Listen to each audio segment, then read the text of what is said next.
All right, so this is the 15 Ram 3500. It is a long bed crew cab, Cummins 4-wheel drive. It has all the modern amenities without any of the unnecessary buttons. Good work truck. As far as the exterior, nice gray paint job. It's been through some stuff. You can see some dents, dings down the side here. There's scratches all over the truck and the doors and everything. Kind of faint. Now, you did have questions about an accident that wasn't speaking on it. Headlight, fender, this door, blended on the hood, and that pillar, if you look, are the only like real clean. See how it's all faded and scratched up, but nothing real shiny on these. So these have all been redone. You can see right here some overspray on the plastics. Let me try and get it to overspray on these plastics, so they left that in. You can see in here where the fender has been moved and repainted. I already closed the hood, but like the inside of the fender in here, you can see where it's been painted, where on the factory they don't normally paint like the sparkle and the metallics. And then right up in here, more paint line marks or tape marks or whatever. So yeah, I mean, this door, fender, light was replaced. It's an aftermarket, it's not a Mopar light. And then my other thing was, is a little gap there and a bit bigger gap here. So the bumper's a little kitty womp. So hard to say, because like inside, like your rocker here's all good, inside the here's all good, the crash support was all good on the inside there. None of that was messed with. So this is all external. Like here in my face, I can see some good orange peel through here. So keep on moving. More dings, more dents. You can see just some rough touch-up paint. One thing up here, she got a pretty good ding there. That's starting to rust out. It's not soft, but it's starting to. Got some paint wear here from bootlegs getting in and out. More dings and stuff here on the bumper, bedside. But lights are all really good. Steps are solid. More, see what I'm talking about? Like you can feel that with your finger, not even fingernail, like finger. So she was used as work truck. She's got plenty of dings on the end of the door there. Not power folding tow mirrors, but tow mirrors. Puddle lights don't work, so you have codes for that. I believe I mentioned that. Tires are really good shape. Correct load range. We'll keep moving on here. We're gonna do the engine bay. I'm just gonna set this here. Might rattle away. I'm just gonna leave it here to do a startup, and then I'll come back and grab this and talk to you more.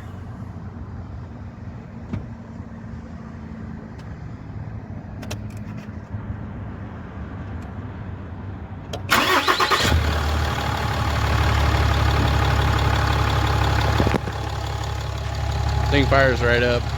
It's pretty loud with the exhaust. Diesels in general are pretty loud. I'll try to be as vocal as I can as I go through this. I do want to touch base on some stuff. So you can see this residue around here. This is a breather element that a lot of people don't know that needs to be serviced every now and then. When you delete everything, it's probably a good idea to keep up on that. That's most likely why the residue looks wet at the top going down instead of from the valve cover up. There's your EGR stuff deleted. Crossover pipes of silicone.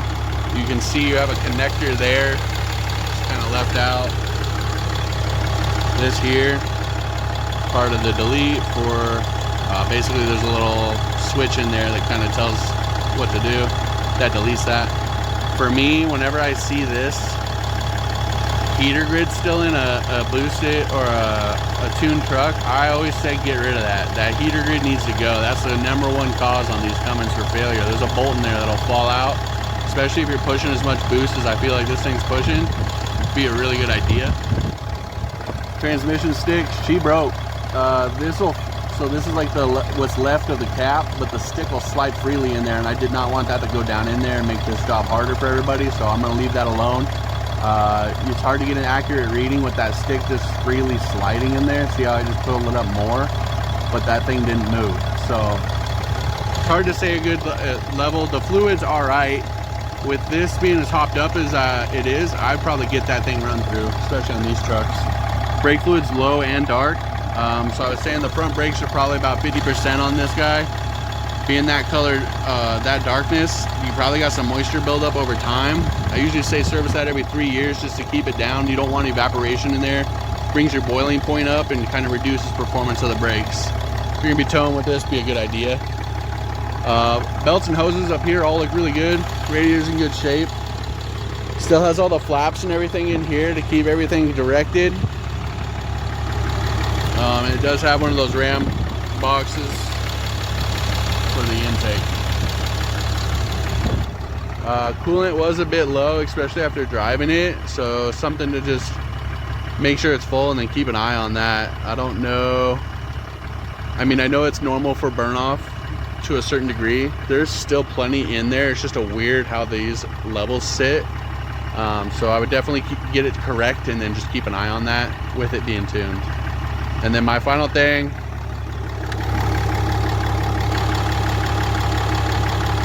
free cap. She's mint, she's good, nothing. And she's hot right now. I put her through some paces. You know, like resume on cruise control, drive this thing harder than you ever will. That's pretty abrupt. We're gonna stop here. All right, we're gonna do our undercarriage. I always start from the front of the vehicle, looking down the length to the back. This shows if you got any wetness. It's usually really shiny. If anything's loose, dragging, or low, you can see that as well. So going forward here, I did say that steering stabilizer, it's right there. That could use some attention. On these big solid axle trucks, that helps with your feedback on the side to side when you hit a bump on like one tire, not the other. You can kind of feel that. Track bar is newer than everything else on there, so that's good. On these trucks, if you take your wheel while it's stationary and rock side to side, left to right, if the axle and the truck, like your wheels don't turn, but the axle moves out and under the truck like this, but your tires don't turn, that's how you know you got a bad track bar. This does not do that. You'll see you got a bit of surface rust, but like frame and everything look good. We're gonna go through each corner here. So this is inside your driver front wheel well. So springs are okay, just kind of chipped up and stuff. Shocks have been there a while. Definitely some surface rust, some peeling. The rears are getting worse. So something to keep an eye on there. And down here, you see your body mount and everything good. They do have these side steps mounted to the body mounts on the frame. So that's good, nice and stable.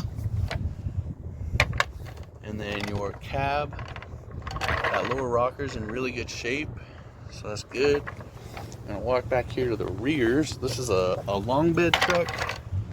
So you got your big tank here.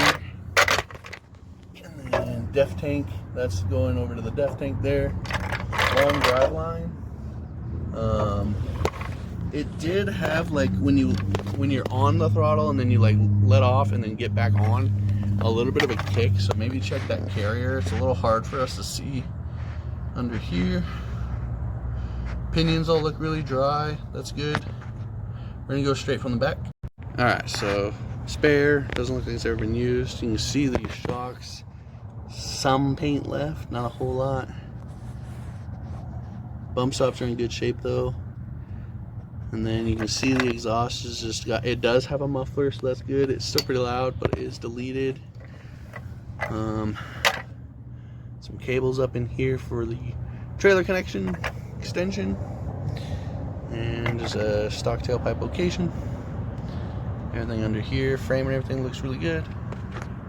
Alright, so we're on the passenger side. Perches, the muffler and everything. Looks really good, nice frame. So those are the brackets for the step that go to the frame there. You can see your straight pipe. Yeah. Go to the front here. Okay. So up here you can see steps really getting in the way. Sorry. So your straight pipe goes straight up to the turbo up there. Looking good there. And this cab corner here. I always like to look at these rockers. Sometimes these rockers will be messed up. It looks really good. Let's keep going. Forward. See that shock again. Tires are really good on this truck. Drives nice, no loud noises or anything. Alright, I'm going to go through our interior. So these are the coolant low light. I have all the doors open, that's why that's on. A couple service performs on there. And then it also has the park sense. This does have an exhaust brake factory. Works great. So there's all your pressures and everything. Oil.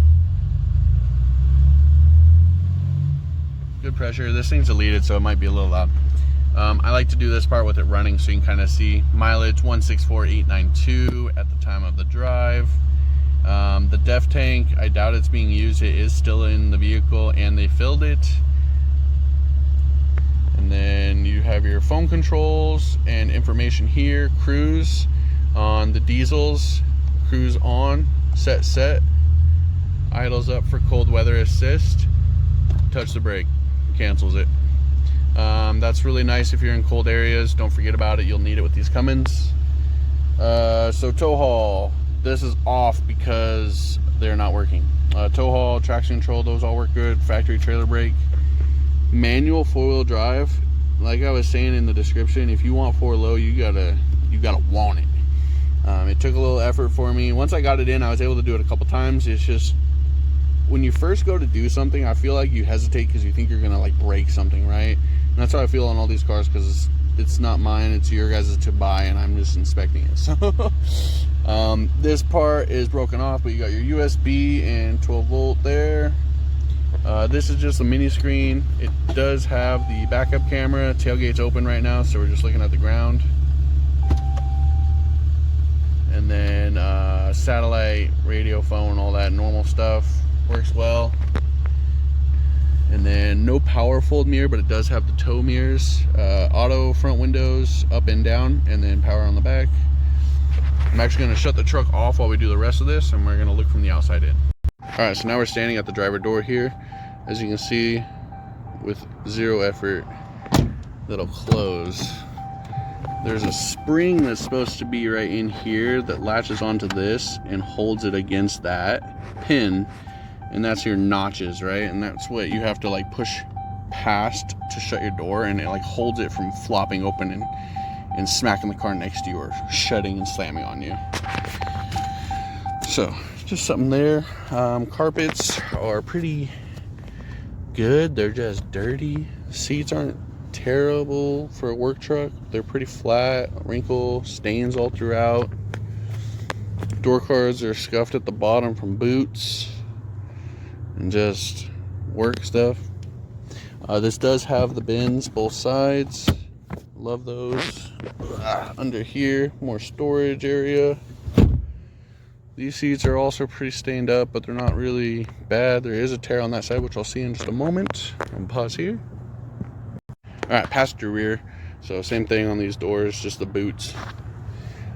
Slice here. Honestly, it looks like a pocket knife getting in and out or something like that. That's a good slice versus a rip. Seat backs are in good shape. Belts are in pretty good shape as well. No issues there. Your headliner is pretty stained. You see where old boy grabbed it a couple times getting in and out, so might want to get that a good cleaning. And then on your passenger front, manual seat, your spare tire stuff down there. Auto window here. Center console lid works. Sounds like there is like something in that though. It rattles a little bit. Glove box with the owner's manual. This seat's also in pretty good shape. Just a little bit of stains, but the bolster is still good. It's not all flexed out. Alright, we are at the truck bed, so backup camera here. Tailgate, it's a pretty hard squeeze, but it does work every time. You just gotta, right? Plastics are pretty beat up, chewed up a little bit. Does have a liner, but this has been caught a bunch of times, so it's pushed up. Chips, dents, dings. Does have a gooseneck there, so you put a little hitch thing in there. It's not a fifth wheel plate. Some dings there, and then you can see on these plastics here, kind of some warpage going on there. Not terrible. Does have a little outlet in the bed here. I don't really have a way to test it, so for me it says fifth wheel or gooseneck. Sorry, gooseneck hauling, and that's where they plug the trailer in. The bar end of the bed is not too bad. On the back of the cab on the back of the cab there is a dent right there, so it's been loaded roughly. And this is what I was talking about, like dragging stuff out. You can see that lip's all raised. You can just replace these, like just go find a truck in the junkyard and just replace this panel instead of the whole tailgate. That's what I would do. But closes just fine, one hand.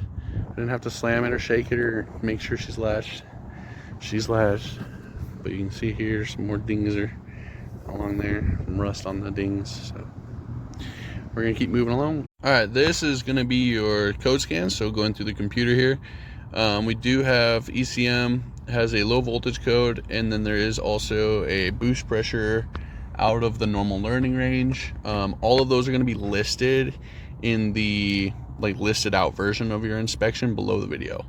ABS, low voltage. BCM had codes for your license plate lights, radio, low voltage. The doors have the puddle lights that are not working. This one also on the driver door or the passenger door, it lost communication with the driver door during a low voltage. And then Parktronics is the rear sensors on the back, none of them are working. It says short to ground on all of those. Everything else checked out good here. Now we're going to move over to our monitors, and I'll kind of go through that. Alright, a couple things here. So one of those codes I forgot to mention was for the coolant light that's been on this whole time. Quick note here, I always like to make sure the VIN on the computer is the same as on the car. And then the funny thing about these is they're all just going to check out or be grade zeros because of the tune.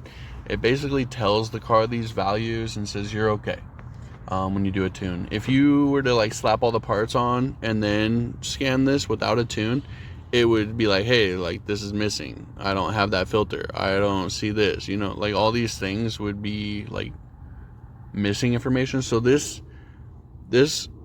doesn't tell you exactly the truth. The tune is telling the car this stuff, not the car. On this, it has 5 different tune settings. I left it on the one that they gave it to me with. I don't like messing with these. I've been in a truck went into straight limp mode, and they had to come with the programmer and redo the entire program on the side of the road. I don't like that. It was in the middle of nowhere, right next to a train tracks. It was not fun. So I try not to mess with those very much. This thing is pretty hopped up, so keep that in mind. And we're just gonna keep pushing through the inspection and kind of touch base on a few more things. All right, we're gonna just finish up here. I like to have them run in, look alive while we're doing this part. Truck drives really good, nice and straight. This thing is hopped up. It's got plenty of get up and go. When you give her the beans, she has that black smoke, but none of it's white or puffy or any kind of blue tinge to it, which is really good. All the stock functionalities still works on the truck, cruise, all that kind of stuff. It does have 5 different settings on the tune. I did not mess with that. I ran it in the one they gave it to me. Tires great shape. A couple things that I did make note. She kind of shifts hard, but I'm not sure if that's going to be part of the tune because it has different settings, and I know they make those a lot more crisp and more apparent so that the truck is locked in. I know they also have a setting on your tune that'll lock that lockup harder too. Kicks down just fine, but it gets going. It's like a freight train. This is going to be your area for the accident. All these have been painted, headlight replaced, all that kind of stuff. It might not be reported because it all looks like just external work. Does have quite a bit of blemishes, dings, dents, impact. Truck is fully deleted. Sounds good. Does get loud. It's not too bad when you're cruising. Truck has a gooseneck, which is good for hauling, and it is wired for the gooseneck. The other thing is the brakes are a little bit squealy. It's pretty consistent. Fronts seem to be more about 50%, maybe more similar in the rear as well. Rotors look really good.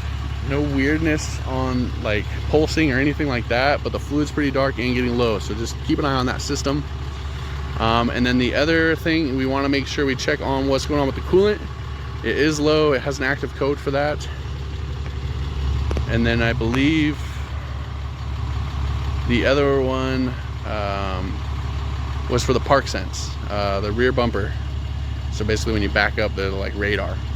None of them are working. The code did say short to ground, so you will get a message up here, and then the coolant message stays on there too. We're gonna wrap it up here and end the inspection. This one checks out pretty good. Just some minor things if you're looking at it more of like a work truck, in my opinion.